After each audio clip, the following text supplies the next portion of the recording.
Francis Walsh here again with the Personal Finance Diaries, and today we're going to be discussing the best websites for comparing financial products. So whether you're looking for insurance or a new current account or a place to invest in cryptocurrency or anything else of that nature, you will be overwhelmed with the number of options at your disposal. So how do you go about it? How do you pick the right platform for your needs? You might think the obvious place to start looking would be the individual platform websites, but that's quite labor intensive. Obviously you have to go and look at each one in turn, and also you're going to be met with a lot of marketing spin if you go down this route. Obviously every platform wants your business, so they're going to present themselves in the best possible light. So what you need is a neutral third party that cuts through the noise and presents you the best options, in a digestible format. And so that's what this video is about today. I've looked at some of the online platforms that do a good job of this, and we're going to be looking at a few of the leading options in turn and explaining their advantages and drawbacks. So let's get into it. So first we're looking at bestmoney.com, and now this is the platform in this space that I'm actually the biggest fan of. I think it's the cleanest platform I've come across, and it just generally makes things easiest for the user and is also most productive in terms of finding the best product quickly. So as you can see right here on the homepage, it covers the whole spectrum of financial products, from your mortgage loans, insurance, banking, debt consolidation, even pet insurance, life insurance, all that kind of thing, and all of these have their own sections. So just to demonstrate, I'll go into mortgage loans, and here it'll bring you straight into this page, and you can see up the top here you can refine based on the kind of loan you're looking for, your credit score, the amount you're looking for, and your timeline, and that will further refine the results that you get and upgrade the quality of the process for you. Even here you can just see its basic kind of layout of the providers that it recommends, and it gives you a pretty full list, and it also allows you to access more detailed reviews as well, and then access the website of the product provider up here on the right. So, there's a lot of detail here, but also you have to kind of access it as you go, which means you're not overburdened with detail all at once. You get, up front, you get a pretty good bird's eye view of what's going on and what provider might suit you best. And then as you want to learn more, you can access that information.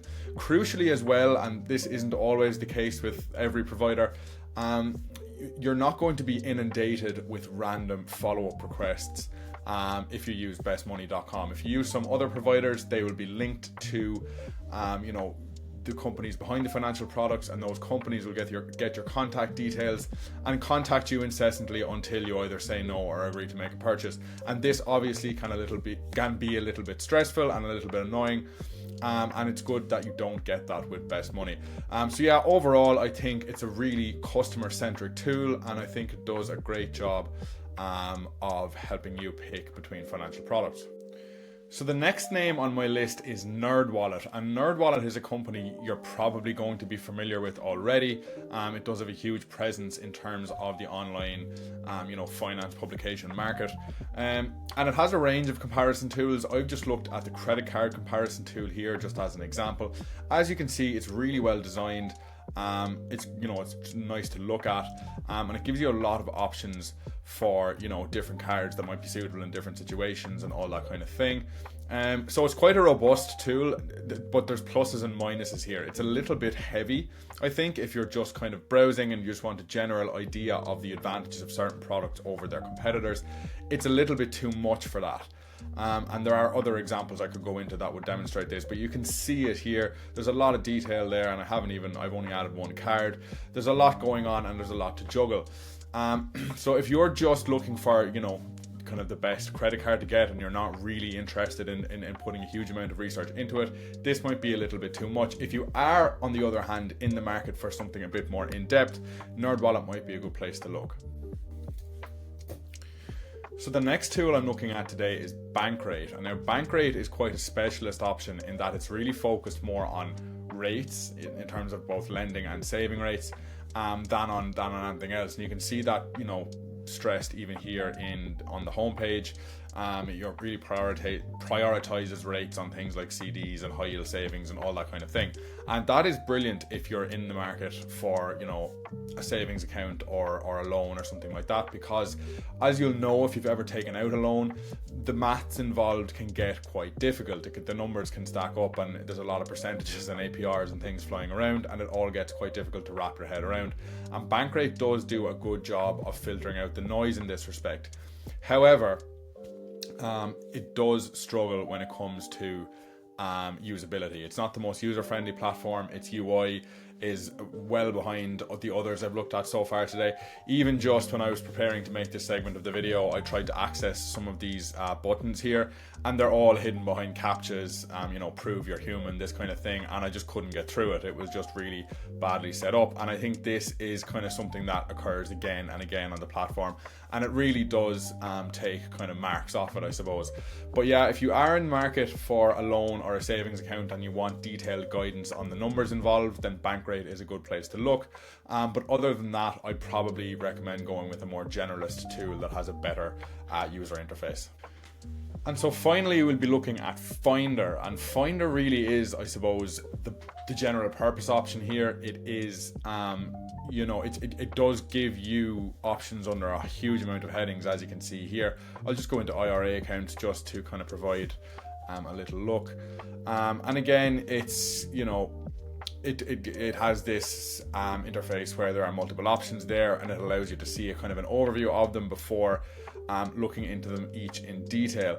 However, I do think the breadth on Finder comes at the expense of depth. I don't think the platform gives you as much information before it invites you to visit the site of the provider. So if you look at here, you know, Robinhood, that button is right there. That's the point at which you need to deal with Robinhood to have a look at the product you're looking at. And at that point, of course, you're on Robinhood's website. And as we discussed, you are better off getting as much information as possible from a third-party provider, just because it decreases your likelihood of getting contacted, and because you're getting unbiased information. So while if you're generally browsing financial products, I think Finder is good for that. However, if you're in this kind of segment of the market and you're looking for a more in-depth look at each of the products, I would probably recommend going with bestmoney.com.